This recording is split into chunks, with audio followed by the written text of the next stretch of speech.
Welcome back दोस्तों, मैं जुगलार आप सभी का एक बार और अपने यूट्यूब चैनल में हार्दिक स्वागत करता हूं। आज का विषय है प्रश्न बैंक। कक्षा 10वीं का जो पुराने प्रश्न बैंक के वीडियो मैंने 12 तक प्रोवाइड कर दिए थे, आज मैं अध्याय 13 आपको लेकर आया हूं, जिसके अंदर पृष्ठीय क्षेत्रफल और आयतन है। यदि वो पुराने वीडियो आपको देखना है तो मैं प्ले लिस्ट की लिंक आपको डिस्क्रिप्शन में प्रोवाइड कर दूंगा, या सारे के सारे वीडियो की लिंक भी आपको डिस्क्रिप्शन में मैं दे दूंगा। यदि आपको वीडियो पसंद आए तो लाइक शेयर एंड सब्सक्राइब करें। चैनल पर नए हैं तो चैनल को सब्सक्राइब करें। तो आज का विषय हम लेकर आए हैं प्रश्न बैंक और अध्याय 13। तो इसका अनुभार मैं आपको बता देता हूँ। इसमें से 2 नंबर के विकल्प आने वाले हैं और 4 नंबर का एक प्रश्न आने वाला है। वो संपूर्ण प्रश्न को मैं एक्सप्लेन के साथ आपको सॉल्यूशन कर दूंगा और वीडियो पर अंत तक आप बने रहें। तो पहले हम सत्य सत्य देखते हैं। सत्य सत्य में क्या अर्धगोले का संपूर्ण पृष्ठीय क्षेत्रफल 3 पाई आर वर्ग होता है? तो ये आपका ऑप्शन रहेगा सत्य। जहाँ क्या पाई इसकी त्रिज्या रहेगी? तो जी हाँ, इसकी त्रिज्या रहेगा, क्योंकि 3 पाई आर वर्ग अर्धगोले का पृष्ठीय क्षेत्रफल होता है। और बाकी सारे के सारे सूत्र जो एक शब्द में उत्तर दिए गए हैं वो आपको मैं बता देता हूँ। तो पहले वाले का ऑप्शन में लगा देता हूँ आपको सत्य।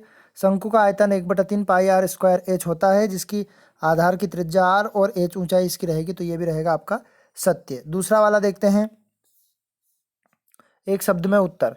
तो घनाभ का, अब ये सारे के सारे आपको सूत्र याद होने चाहिए, पर फिर भी मैं आपको ये सूत्र लिख के बता देता हूँ कि क्या होता है। तो घनाभ का संपूर्ण पृष्ठीय क्षेत्रफल, तो घनाभ का संपूर्ण पृष्ठीय क्षेत्रफल होता है आपका 2, कोष्टक के बाहर रहेगा आपका 2 LB plus BH plus HL। ये घनाभ का संपूर्ण पृष्ठीय क्षेत्रफल है, जहाँ L लंबाई, B चौड़ाई और H ऊंचाई ये रहेगी आपकी। अब अगला देखते हैं घनाभ का आयतन। तो घनाभ का आयतन वही LBH। यदि घन का आयतन पूछता है तो, क्योंकि इसमें तीनों भुजाएं अलग अलग होती है, लंबाई चौड़ाई और ऊंचाई, और घन का पूछता तो A का क्यूब हो जाता है। तीसरा वाला देखते हैं, गोले का संपूर्ण पृष्ठीय क्षेत्रफल। तो गोले का संपूर्ण पृष्ठीय क्षेत्रफल हमारा होता है 4 पाई आर वर्ग। ये गोले का संपूर्ण पृष्ठीय क्षेत्रफल होता है। अब गोले का आयतन, अगला वाला चौथा वाला सूत्र है आपका।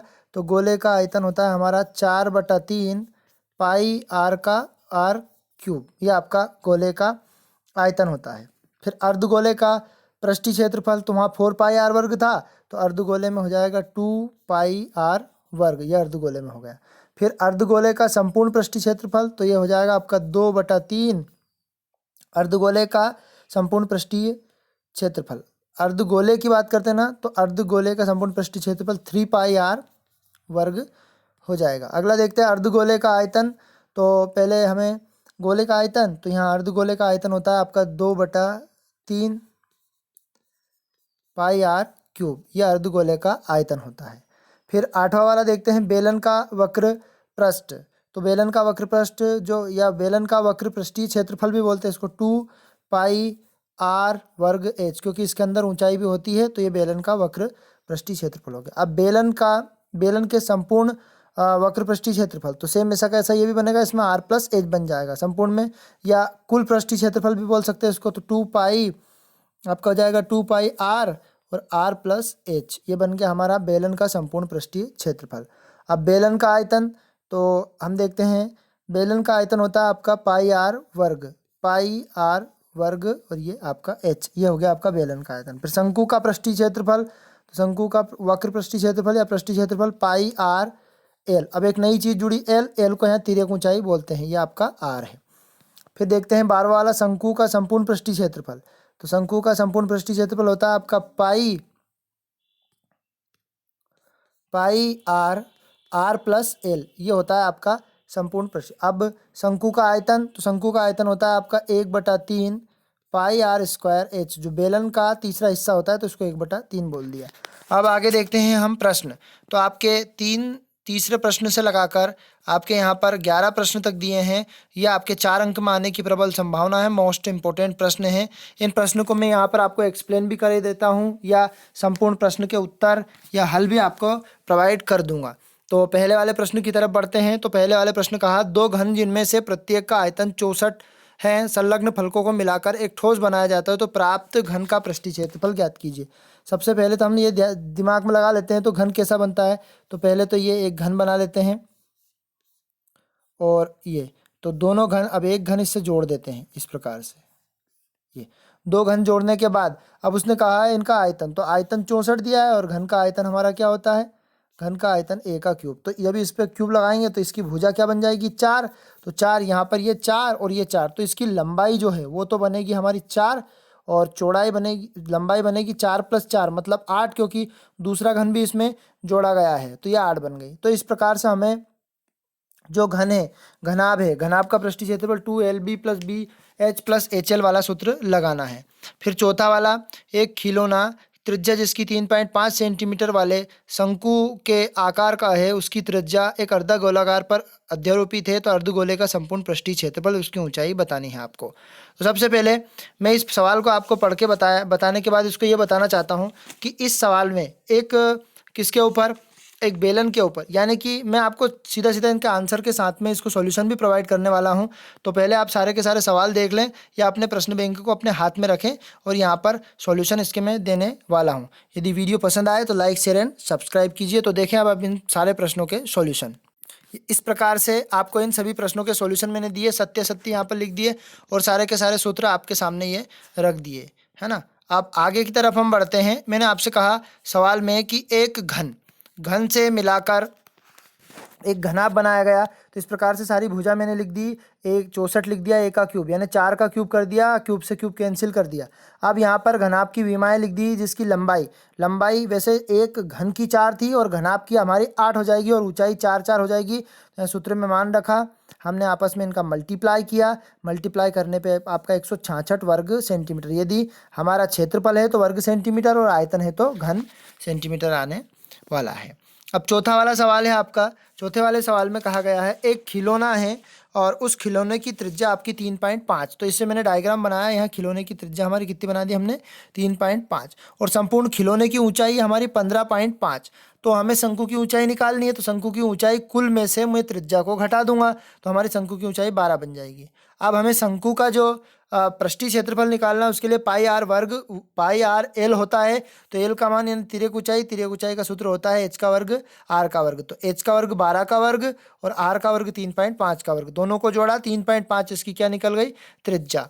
अब खिलौने का पृष्ठीय क्षेत्रफल, यानी कि इस चित्र में अर्धगोला और शंकु दोनों दिख रहा है, तो शंकु और अर्धगोले दोनों का पृष्ठीय क्षेत्रफल, तो हमारा शंकु का पृष्ठीय क्षेत्रफल होता है πrl और अर्धगोले का 2πr वर्ग होता है। यहाँ से जो कॉमन निकले वो कॉमन निकाल दिया और त्रिज्या की जगह पे 3.5 रख दिया, दोनों को आपस में जोड़ा 19.5 और इसका 11 में मल्टीप्लाई किया तो आपका हुआ 214। तो अतः लिखेंगे, अतः खिलौने का हमारा जो खिलौना है उसका संपूर्ण पृष्ठीय क्षेत्रफल जिसे हम अर्धगोले और शंकु से मिला के बनाया 214.5 वर्ग सेंटीमीटर। अब पांचवें सवाल का सॉल्यूशन मैं आपको बता देता हूं। तो क्वेश्चन नंबर 5 में आपको कहा गया है कोई बर्तन है जो खोखले अर्धगोले के आकार का है, जिसके ऊपर एक खोखला बेलन रखा हुआ है। जैसे ये चित्र बनाया है आपका, पहले अर्धगोला बना दिया यहाँ से यहाँ तक इतना और उसके ऊपर क्या रख दिया हमने, बेलन रख दिया। तो यहाँ पर बेलन की जो ऊंचाई दी है वो 13 सेंटीमीटर दी है और यहाँ पर आपका 13 सेंटीमीटर के बाद इसकी जो त्रिज्या दी है, मतलब यहाँ पर 7 दी है, व्यास दिया है तो व्यास उससे हम उसका आधा कर देंगे तो त्रिज्या बन जाएगी। तो हमें कुल की बात करी है तो अर्धगोले में हम बेलन को जोड़ देंगे जिस प्रकार से यहाँ जोड़ा है। ये थोड़ा सा इधर मिस हो गया था सवाल हमारा, तो इसमें थोड़ी सी मिस्टेक हो गई है, तो आप इस पे ध्यान ना दें, इधर वाला सवाल देखें।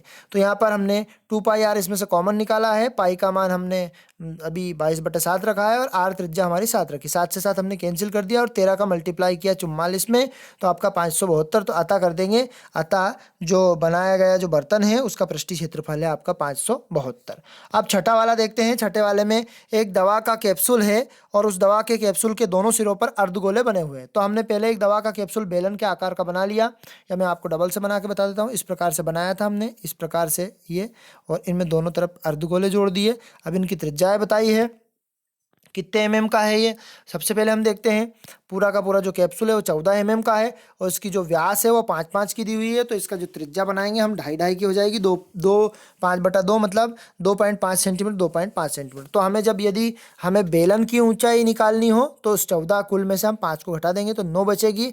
अब उसने कहा है कि इसका पृष्ठीय क्षेत्रफल किसका, एक तो बेलन का और अर्धगोले का। तो कितने अर्धगोले हैं, 2 अर्धगोले, तो हम 2 का मल्टीप्लाई कर देंगे और एक बेलन का, तो बेलन का हम 2πrh और अर्धगोले का, तो यहाँ पर से जो कॉमन निकला मतलब 2 और पाई और आर दोनों कॉमन निकल गया कोष्टक के अंदर से, है ना। और यहाँ पर आर वाली राशि है तो आर हमने यहाँ त्रिज्या 2.5 भी लिख सकते हैं या 5/2 भी लिख सकते हैं, तो ये आसानी से कट जाए इसके लिए हमने 5/2 लिखी। यहाँ पर 2 से 2 कैंसिल कर दिया, यहाँ पर 2 से 2 कैंसिल, 9 में 5 को जोड़ा 14 हो गया, और 5 में हमने 22 का गुणा करा तो 110, और ये आपका 220, 5 दूनी 10, 5 दूनी 10 और 2 कितने हो गए, ये 12, तो आपके 220 आपका इसका आंसर आ गया, क्योंकि यहाँ पर 110 में हमने 2 का गुणा कर दिया, ये यहाँ पर 14 का 2 है।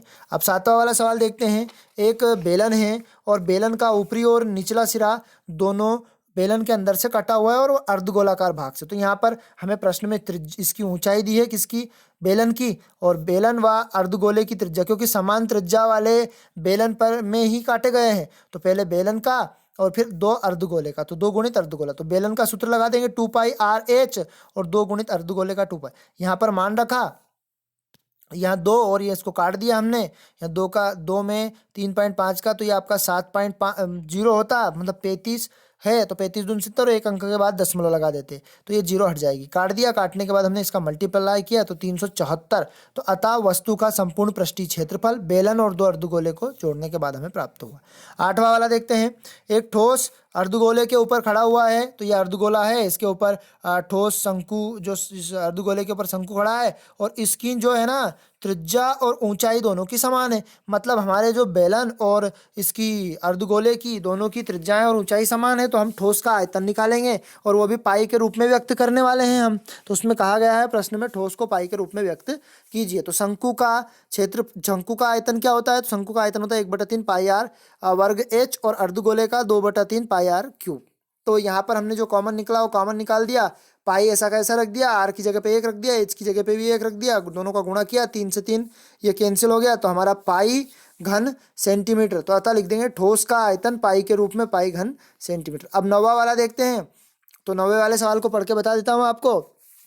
एक मॉडल है और उस मॉडल को आपको मॉडल बनाने वाली मिट्टी से ऊंचाई 24 सेंटीमीटर आधार वाले एक त्रिज्या 6 सेंटीमीटर का शंकु बनाया जाता है पहले, और इस गोले का आकार में बदल दिया जाए, तो शंकु दिया है और शंकु से गोले में बदलना है, तो कभी भी ये रूपांतरण करने, उतने ही माप का रूपांतरण करना है तो दोनों को आपस में बराबर लिख देते हैं। तो यहाँ पर गोले का आयतन बराबर शंकु का आयतन, क्योंकि मुझे शंकु की त्रिज्या और गोले की शंकु की त्रिज्या दी है और यहाँ पर शंकु की ऊंचाई दी है, तो गोले की त्रिज्या मुझे ज्ञात करनी है, तो 4/3 पाई आर क्यूब, क्योंकि मैंने इस गोले की जो त्रिज्या है उसको कैपिटल आर मान ली और शंकु की त्रिज्या को स्मॉल आर मान ली। अब यहाँ पर मान रखेंगे दोनों का, तो यह पाई से पाई, इस वाले पाई से ये वाला पाई कैंसिल, 3 से ये 3 कैंसिल हो जाएगा। अब 4 को यहाँ पर है तो इसको बटे में ले जाएंगे, 4 से कितनी बार 6 बार कटेगा, और 6 3 बार लिखा हुआ तो 6 का क्यूब कर देंगे, 3 से 3 घात को काट देंगे, तो यहाँ पर त्रिज्या हमें कितनी प्राप्त हुई, 6 सेंटीमीटर, अतः गोले की त्रिज्या 6 सेंटीमीटर। अब 10वां वाला सवाल देखते हैं।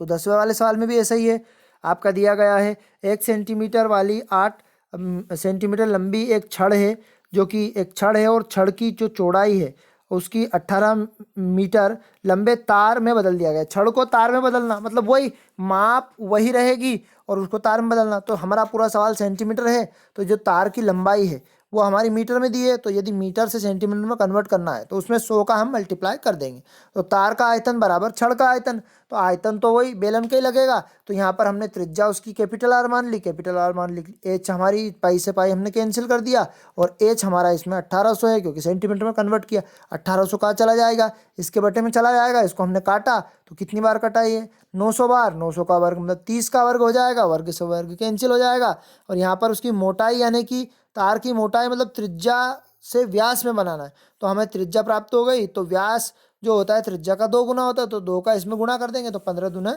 30, तो 1/5 ही आपका आंसर आ जाएगा। अंतिम इस प्रश्न बैंक का अध्याय 13 का लास्ट सवाल आपने हमारे वीडियो को अंत तक देखा, उसके लिए बहुत बहुत धन्यवाद। चैनल पर नए हैं तो चैनल को सब्सक्राइब करें, ज़्यादा से ज़्यादा इस वीडियो को शेयर करें ताकि ये वीडियो ज़रूरतमंदों के पास पहुंच सके। तो हम देखते हैं इसमें इस क्वेश्चन में, और इसी प्रकार के आपको पुराने वीडियो देखने हैं तो मैं डिस्क्रिप्शन में उनकी लिंक आपको प्रोवाइड करने वाला हूँ। प्लेलिस्ट में जाकर भी आप उन वीडियो को आसानी से देख सकते हैं। तो 11वें वाले सवाल में हमें एक घनाभ दिया है, तो घनाभ की विमाएँ दे दी हमें LBH, और यहाँ पर बेलन की त्रिज्या यानी कि सिक्का दिया है तो सिक्के की जो मोटाई उसको त्रिज्या मानी है, तो उसको व्यास दिया है तो उसके बटे में 2 लिख दिया, और ऊंचाई उसकी 2 mm की दी है, तो mm से मुझे सेंटीमीटर में बनाना है, तो 1 मिलीमीटर बराबर 100 सेंटीमीटर होता है, तो इसमें 100 का भाग लगा दिया, तो 1/5 सिक्कों की संख्या ज्ञात करनी है। तो जो घनाभ की विमाएँ है तो घनाभ के आयतन में मैं बेलनाकार सिक्के का भाग लगा दूंगा, तो बेलनाकार सिक्के का भाग लगाने पर ये हमने पूरा का पूरा लिखा, दशमलव हटाया, दशमलव की 0 लगा ली,